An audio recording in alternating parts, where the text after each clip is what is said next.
Mojang just released a Snapshot 25W35A for Minecraft 1.21.9, also known as the Fall Drop. Today's snapshot is primarily focused on servers, as it kind of was last week as well, but there was one thing mentioned here that kind of sparked my attention but doesn't really seem to be working. In the overview of this changelog here, we get the line that says, additionally, player icons can now be used in chat, but there's never another mention of it in the rest of the document, which is a little bit strange. It was probably an intended feature, but then left out of this release, and we can test that here if I go ahead into chat and just put a message in there.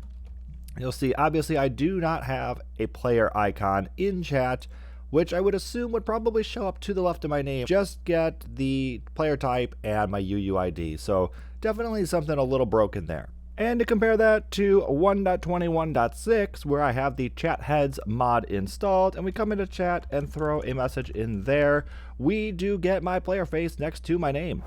Before jumping into the server side changes, we do have a client side change that relates to servers. If I go ahead into the multiplayer screen here and hit add server, we now see that the server name is blank, which is absolutely fantastic. It doesn't actually put the words in there, so we don't have to backspace them. Just kind of a nice quality of life change. And now for the main feature in this one, it is the Minecraft Server Management Protocol, which is essentially just an at-rest API that you can connect to via WebSocket and interact with your server in many of the ways that you would otherwise do through the standard console. The benefit here is that this is an API, which means you can interact with it via JSON responses, so you could build custom tools, whether that be locally or running in the web, that'll allow you to better interact with your server. So most of these tools online right now are pretty much just extensions of the existing console, but we could have like buttons and whatnot that allow us to do certain actions and then just have a JSON response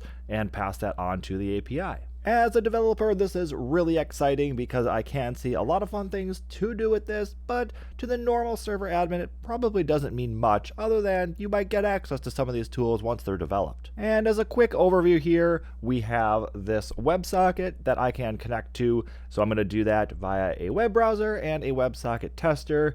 We can go ahead and connect to the pre-configured localhost and port. These do need to be enabled in the server.properties, and if you are upgrading from a previous version, you need to first run the server to get access to the new properties or copy and paste them into your server.properties in order to get it on the first launch. But once you see that I go ahead and enter my information to connect to the WebSocket, the standard console is going to output a message that the connection has started, and we're going to get a positive response in the WebSocket tester online.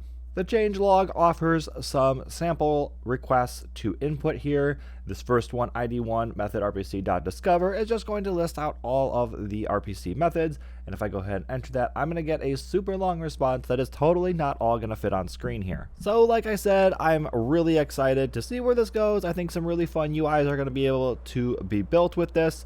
It is probably going to be really helpful for some people who are new to running servers. Now, I've been doing it for over 10 years, so utilizing the console is no problem at all to me, but sometimes it's nice still just to see everything laid out, especially if there's small things that I forget about or if there's new features which I'm not quite sure how to use yet. But otherwise, it was a pretty small snapshot. This week, there are, of course, additional bug fixes and technical changes. You can read the entire blog post by clicking on the link in the description box down below, and if you'd like to stay up to date on future snapshot changes, you can go ahead and subscribe for more. You can also follow me on X, formerly Twitter, or Instagram at MottBot. But anyway, hopefully y'all have enjoyed. Go ahead and subscribe for more, and I'll see y'all next time.